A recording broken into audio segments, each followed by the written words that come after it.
You wrote a great post yesterday. You were cranking, pushing stuff out, and you did your whole MWC teardown. Why don't you give everybody the quick, what did Pat think, see, and feel this year at Mobile World Congress?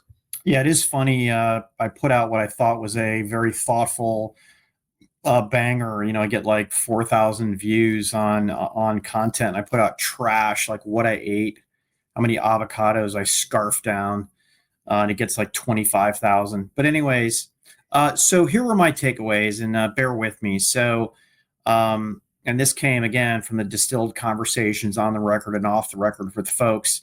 Definitely a heightened sense of optimism.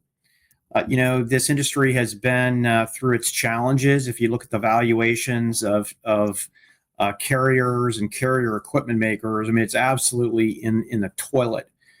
There were some people who took advantage of 5G and some who didn't. But a real sense of optimism around this AI at the edge, the generative AI in the physical world.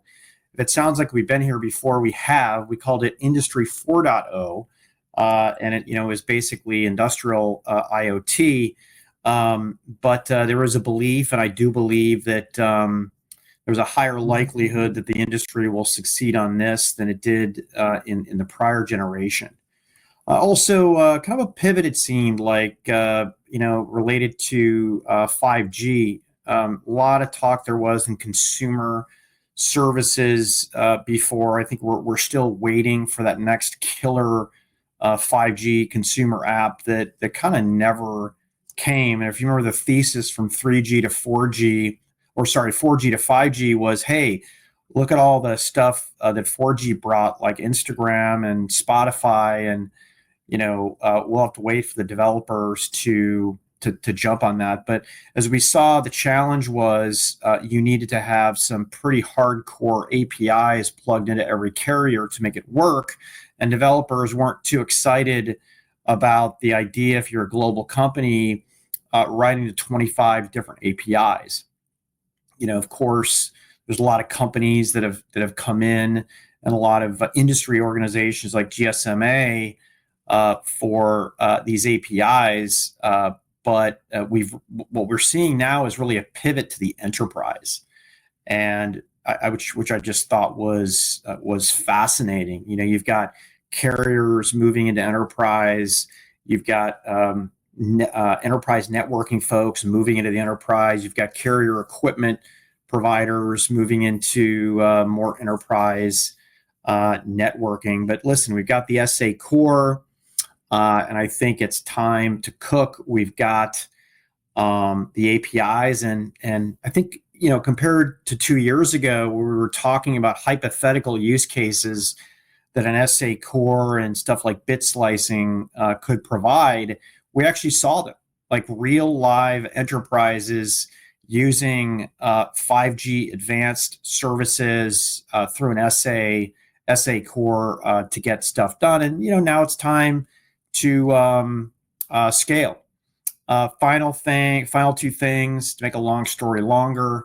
A lot of talk about GPUs at the edge or accelerators at the edge, right? And that can be an ASIC GPU, a CPU with an accelerator to do some of this heavy lifting.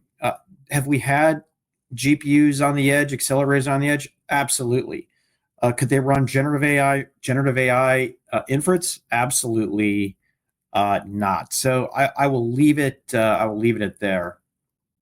Yeah, I mean, it was a definite pivot in sentiment. The overall consensus from the executives we talked to across carrier service providers, enterprise infrastructure companies, and then of course device makers felt a whole lot more positive. We had some really good conversations. Like I said, a number of them were off the record, but there is a sense that the edge and the symbolic relationship that it needs to have with the cloud is returning to prominence once again. There was kind of this period of time where I call it like the edge in terms of the telco edge, kind of being looked at as a bit of a dumb pipe. And everything was kind of thought to be done in the cloud. We saw that DeepSeek moment where, again, there was a lot of misinformation in the DeepSeek moment. But one of the things it did really start to emphasize is what can be done on a device, what could be done on a PC, what could be done closer to the edge, what could be potentially done branch versus AI all being built and delivered out of the data center, which makes sense, especially on the training side, but doesn't really make sense when you start to scale out inference. And if you heard Jensen's CES keynote where he talked about physical AI, physical AI is going to be a continuum of really bringing smarts outside of the data center. This is really, I think, what Cristiano Amon had meant when he talked about the connected intelligent edge. I think what they're doing with, is it Dragon Wing, Pat, is really interesting. In particular, we talked about this on the show last week, but really the idea, and this really came to my head as I was having conversations, is this continuum of data that needs to be captured and processed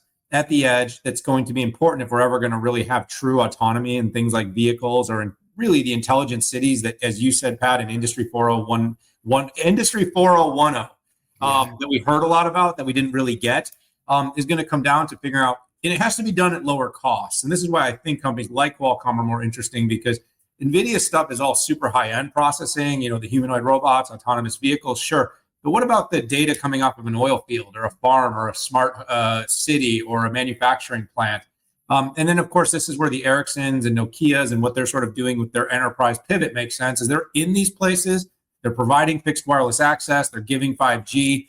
That dumb pipe becomes a really important, meaningful connectivity solution for the edge. And really, despite 5G's long in the tooth, it really hasn't been long in the revenue tooth. We're really just starting to see that happen now. So that's my take. It was a good time out at MWC.